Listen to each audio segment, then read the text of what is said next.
ignoring this rock and roll stuff anymore. Every hotel and club in the country's wiring for information. Hello, Groove Dogs. Welcome to the Runaway Radio Rewind, a program that looks and listens back to the heyday of one of America's truly great radio stations, the legendary and late KLOL.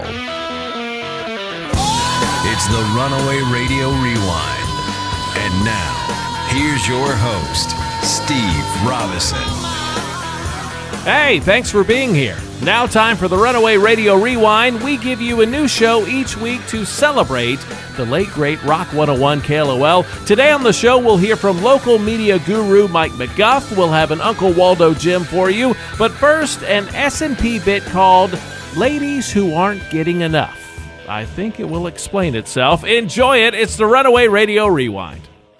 Seeking the Vomiting Cobra. It's a new feature on the Stevens Pruett That's show. the name of this feature? I'm not sure. We're just going to try and help out a woman who might be in despair about not getting her share. Okay, we'll call it Where's the Pork Sword? That's it. Nail a Noog. Well, we had Porkadork for the men. It's really tough to come up with a title for this when you do Nail the a reverse. Noog. I kind of like that boner. Nail a Noog. That's not bad. Since Yeah. our female listeners are Yeah. Well, do we have a babe on the line here before we get to sports? Yeah, we do. Are you married? Yes. You are. And where's your husband? He's at home this morning. Can we reach him? Yes. If we call him, there won't be an answering machine? No. Okay. And you're not getting enough. No. Are you on your way to work? Yes. You sound like you're in a car, right? Yes. Okay, well, what is the problem? Tell us the problem. Well, actually, it's not just not getting enough. It's not getting it when I want it. How often do you want it? I'd like to have it at least 5 times a week. Well, you can put me down for one. 5? So what excuse does your husband give? Two guys in the front row say they'll take Thursday and Saturday. He doesn't actually give an excuse. It's, he works a lot of hours and he's tired a lot. You'd like to have it 5 times a week? At least. And you're reluctant to say anything because of, well, you just might start some bad vibes going. Well, we've just been married since November. How often a week do you have relations? Probably about twice, sometimes 3 times. Oh, I don't know. I don't think so. What are you thinking about it, Jim? I'm thinking we're to do the question scientists cannot answer. Because, 2 to 3 times a week, I don't think it qualifies. Why should we give her more than we're getting? Yeah. What? Beg your pardon? What was that, sir? She's only getting that much each time. Don't make us come over there. He's giving it to her that much at a time. Well, I don't. Spoiler. As nice and sweet as you sound, I want to wish you good luck, but I don't. Let's call her old man. He's probably worn out. He can't get to the phone. Probably work the all-night shift. Or he's trying to figure out where he's going to get another bit that big. You are, yeah. We ought to hear his side of the deal. Yeah. What's his number? Hello. Yeah. We're going to call him. Okay. All right, we'll get his number off the air here. In the meantime, we got sports. Here's Tom. Tom. You guys have such a tough life, I know, yeah. Well, trying to do stuff, to help other people's lives improve is our goal. And it's a hard job. It's not easy. And I like this better than getting the dorking job yesterday. Yeah, this is a lot more fun. A lot more fun. So we're going to call When her. could I sign up for that prize? What was her name? Did we get her name? Never got her name. Never got her name. Damn. Well, we got her husband's name? No. Yeah, Chuck. What No, is Chuck was the first. Is she still on the phone? Yeah, line 2. We'll pick her up on line 2 there. Get her name. What is your name? Hello? Locke, are you on the phone? Get off the phone, Locke. What the hell are you doing? doing? Don't give me the stuff yet. Hello? Hello? Yeah, there she is. Hello? Yes. What is your name? First name? I prefer not to give my real name. Oh, that's okay. Well, his name is Scott. Uh-huh. Now, how are we going to... Would you say your wife's on the phone and he'll know? Yeah. We'll make up a naughty name. Yeah, a name that he might, one of those... You want Scott to fix your plumbing, and you don't even want to give us your name. When the guys would pick you up in the Just say bar. Rosemary. Huh? Rosemary. Rosemary. Yeah, that's... You had to pick that name, huh? My first girlfriend in Spokane, Washington, her name was Rosemary. Is that right? Yeah. Let's hear all about it. Well, thanks a lot for the interest, Boner. Hold on, we'll make the call. Tom? Rosemary's a better name than parsley or sage. I mean, guess, come on. Yeah, okay. But we haven't got the time. We're doing spice humor. She had like a very peachy complexion and rosy cheeks. They were just beautiful. Now we have to help out Rosemary. Yeah. Call her husband Scott. He's got to be worn out. This woman wants it too much. Let's get him a deal here. gotta get that phone. Hello? Scott? Yeah. See, I told you sound tired. Hey, Scott. Yes. This is your old buddies from 101 KLOL. You know, the radio gods. Yeah. It's Stevenson Pruett. How you doing? All right. Are you tired, man? Oh, not really. Well, you Well, sound your tired. wife, You sound like you're worn out. Your wife just called us. They said you work a lot of hours. Have you been listening to the radio? Yeah. Oh, did you hear her? I've been listening to radio. Did you hear your wife, though? No. Oh. Well, maybe she was using a bogus name. Is your wife's name Rosemary? Yeah. She says that you're not giving it to her enough. Well, why would you say that? Well, I don't know. She says she wants it about 4, 5, 6, 7, 8, 9, 10 times a week, and you'll only give it up 3. Oh. Is that true, Scott? Well, I don't know. She's kind of pregnant right now, too. And she's pregnant? Yeah. And what does she do for a living? Work with acetate or something? She sounded confused. What does she do? She works with a lawyer. Oh, well, that explains it right there. Well, how could she get pregnant that way? I don't know. Lawyers, well, you know. They do each other. Yeah. Well, Scott. Yeah. Scott, the purpose of this feature, Porkadork, is to get you... No. Well, that was... It's, what is the name of this feature? I forgot. Oh, this is Nail-a-Nug. Nail-a-Nug. That's it, yeah. Is to get, a complainant, such as your wife... And she's complaining because you don't give it to her when she wants it. And to bring you two together and see what is the problem. What is the problem, Scott? Well... You have a woman. She's not getting enough. Right. What are you going to do about it? Every man listening would pray. I mean, would give anything to be in your place where they have a wife that she can't get enough. Or at least hers. Hello? Well, will you ask me what I'm going to do about it? No. Yeah. Well, what are you going to do about it? Well, I would say... Less plowing? I'll tell you what. Are you painting the house with the windows closed again? He's worked a bunch of hours. He works all the guy time. is tired. Listen to him. Okay. She's porking him to death. We're talking Puso Weepo. Boy, I'm telling you, Puso Weepo. Okay, so what are you going to do? Are you going to do something? Number one. Well, I guess. Okay, now Tell we us have what progress. you're going to do, Scott. That's progress when you agree there is a right. problem. Yeah, there is a problem, and he's going to do something. Affirmative He's gonna take action. Yes. We'll give him a 12-step program. Shut up, owner. Okay. So what do you... We want you to know... Let me ask you this. What do you suggest I do? Well, I suggest... Well, I don't think that's up to us to say. I think we ought to hear what... Let me give him a suggestion. Oh, you mean go yourself? No. When you get more than you can stand, call one of us. Hello? All right. Call one of y'all? Yeah. Okay. Now, what do you think you should do? Well, I think what I should do is... So she says she wants it... Open the window. She wants it at least 5 times a week. At least 5 times a week, so that's once a day? Yeah. Well, I'm going to go for twice a day and give it to her 10 times a week and see if she's satisfied. Well, there you got progress. There you go. Now, you are... notice your number is a 409 number. What city are you in right now? Where are you? I'm in Waller. Oh, yeah. Oh, Gavin. Not just a name, a hobby. So in all of the research that you did and the interviews and the conversations and the emotion that came out in talking with the many people that you reached out to for input on the KLOL documentary, what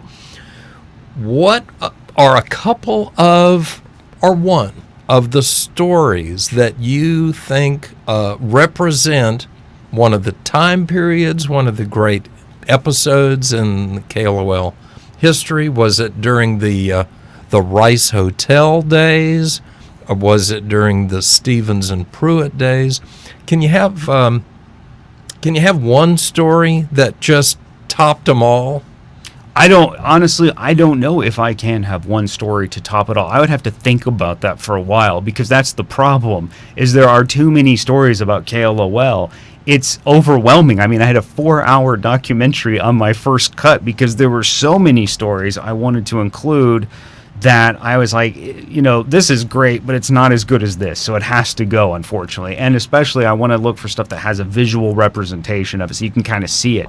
I mean, I think the one thing that really stands out are Pat Fant, the general manager, and Doug Harris, the promotions director, came up with some truly interesting concepts as far as promotional items. I mean, they had a billboard when they wanted to give away a Corvette. There is a fake Corvette smashing through the billboard. So you're driving by on your way to work to 59, and there's a KLOL billboard with a car smashing through it, and you're like, wow, I'm not expecting that. Another time you might be driving by and you see a billboard with a giant bra hanging from it, because of a promotion in the Change Your Life sweepstakes, which you're going to find out more about that in the documentary as well. Stuff like that is it kind of it excites people who weren't even probably listening to the station, just because they saw these billboards, they saw these commercials. I mean, Stevenson Pruett alone, just them, that could be an entire documentary, quite honestly, because those two had such a storied career, had been together for so long, were Hudson and Harrigan on KILT, Stevenson Pruett in Dallas at the Eagle, and then came back for so long at KLOL for decades. And people woke up with them, and I am sure that fans of, not even fans of rock station, I'm sure that people who didn't even like rock listened to Stevenson Pruett, because you never knew what they were going to do. And listening back to tapes of them, they are so fast, you miss jokes, because your mind cannot process at the speed they were working on. I have listened to the same tape several times, and I get new stuff out of it almost every time. It's crazy how much was going on. You just don't have stuff like that anymore. Do you have any comments or stories, or what was your take from the people you spoke with about the Stevenson Pruett and Moby time period? When Stevenson Pruett were in mornings, Moby was in the afternoon. I think that was also during the time period where KLOL won Rock Station of the Year from Billboard. Yes. And what was that dynamic about? What did you pick up? The Moby versus Stevenson Pruett versus Moby, all on the same station, but yet there was a known rivalry that was going on. Well, the amazing thing, I think a lot of the documentary does focus on the 97 Rock KLOL war. I think that was really one of the last great radio wars in Houston radio. These stations hated each other and did everything they could to undermine the other one to be the top rock station.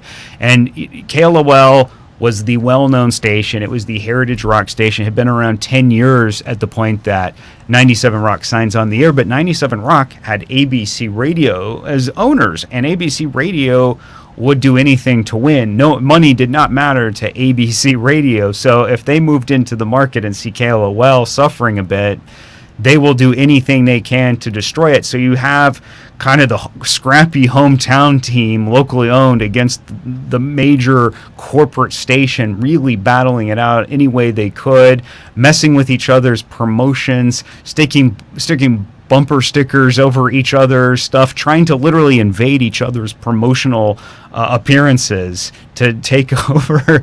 It's fascinating. And even when I interviewed people on both sides back in this century, you can still feel the hatred for one another in the interviews.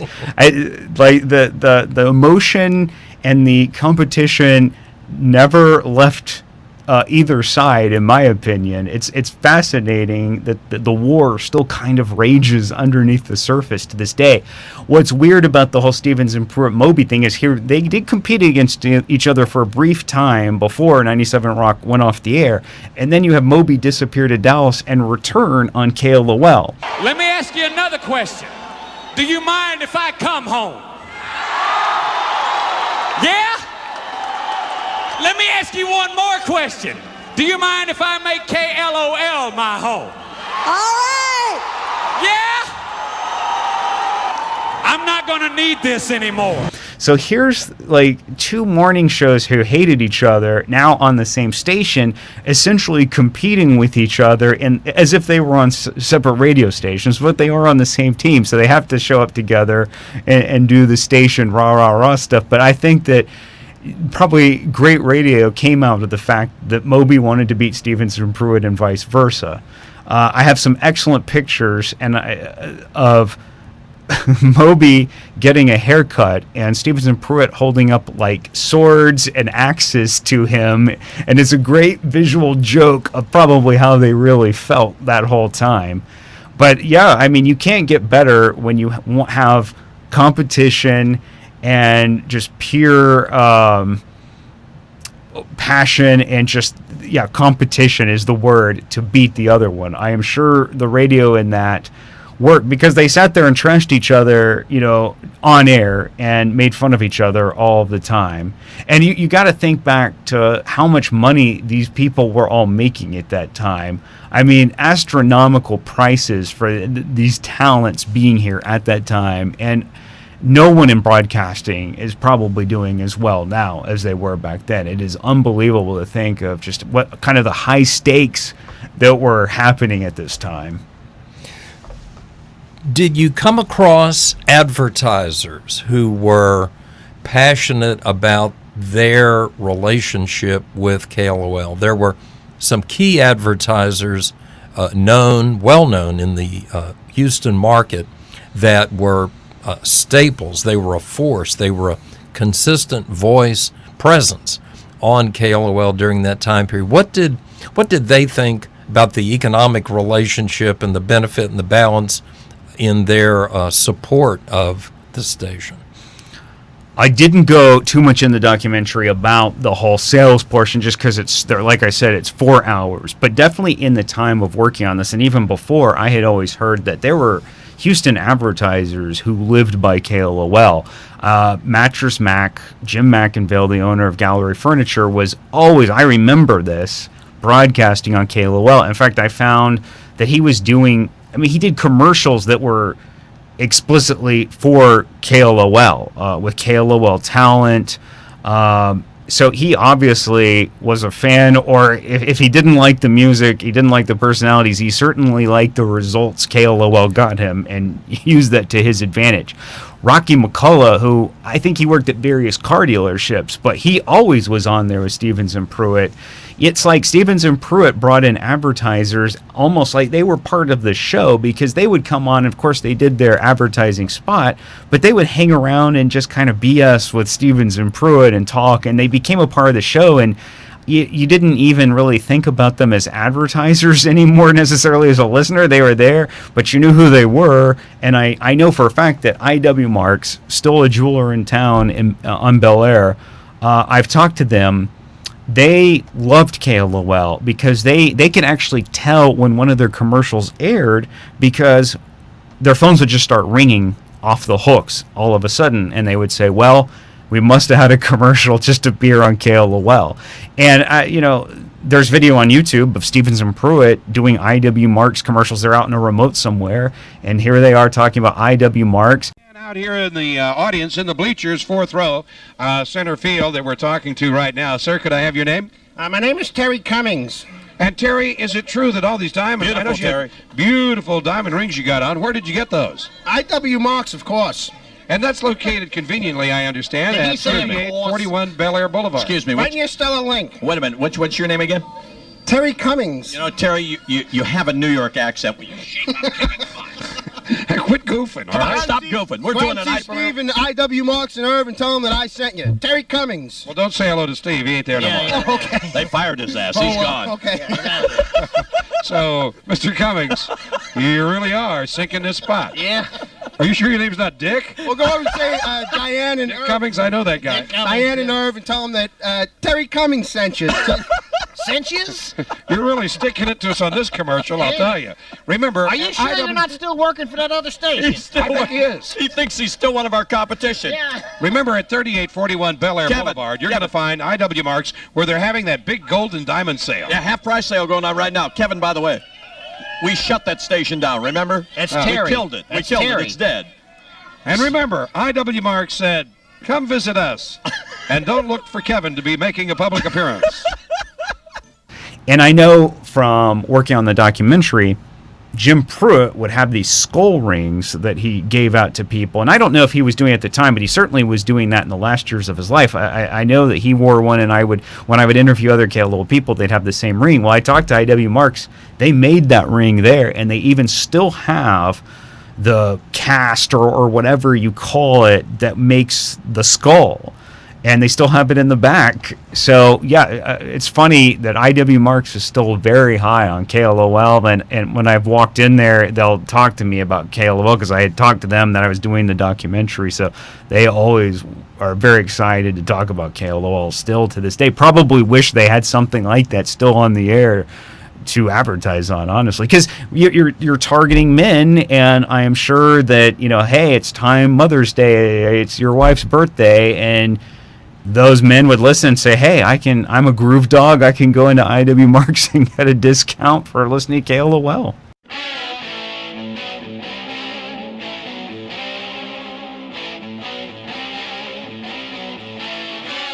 That is Mike McGuff with a little history lesson for you. If you haven't been there yet, check out RunawayRadioRewind.com. I'm Steve Robinson, and people, it is time for Uncle Waldo. Good morning. This morning, we're going to learn a valuable lesson about Stevenson Pruett with the Japanese water torture. First we add water, and now you know Stevenson Pruett. Very funny. Stevenson Pruett. Very funny. Stevenson Pruett. Very funny. And now you know the truth. Remember, be happy in your work, even though you are a lazy and uneducated American slime. Good morning. Okay, you ready on the curtain boner? There it goes. Thank you very much. What a yankster. Good. Very good. Ah, jeepers, you fine arts lovers, wherever you are. Time to sit back and enjoy those legendary Stevenson Pruett Not Ready for Drive Time Players, starring in Uncle Waldo, teenage River Oaks tycoon type person. This script was authored by Paul and Jackie Ernst. Don't forget to dial 390 KLOL with compliments for their efforts and for the player's performance. It's Act 1, Scene 1 of Uncle Waldo, teenage River Oaks tycoon type person. And what's this? He and his maid, Queen Aretha, are in bed for a moment of wild and passionate lovemaking. Let's hear the moans and groans now. Oh, baby. Oh, baby. And after a little bit of overacting, Queen Aretha speaks. Uncle Waldo, I want to tell you something, baby. Whew. That's the best I've ever had from a white man. You think you could do that again? Well, I am a River Oaks tycoon, you know. Yes, I can do it again. You think so? That's right, Queen Aretha. All right, baby, let's do it again. Come on. Wait. That was good. I never had a white boy like him. Uno momento, por favoro. I'm going to take a short nap. I want you to wake me in 20 minutes, but you must hold on to my figs with both hands the whole time I'm asleep. You understand? You want me to hold on to your what? My figs. With both hands? Yes. I will take a 20-minute nap. 20 minutes? And then I will perform. I think we done set it up, honey. Yeah. Okay. Well, Uncle Waldo sleeps, and Queen Aretha holds on to his delicatos the whole time, and then awakes him for another wild love-making session. We hear the moans and groans again. Oh, baby. Oh, yes. Yes.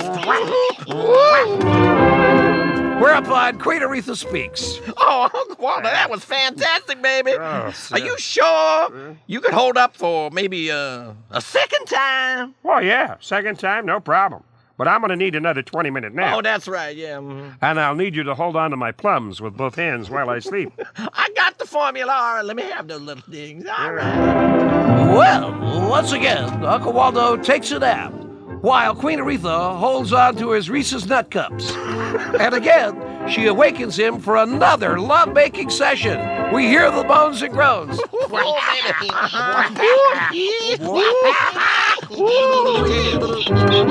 Whereupon Queen Aretha speaks. Oh, Uncle Waldo, that was fantastic. Best I ever had in my life. Me too, yeah.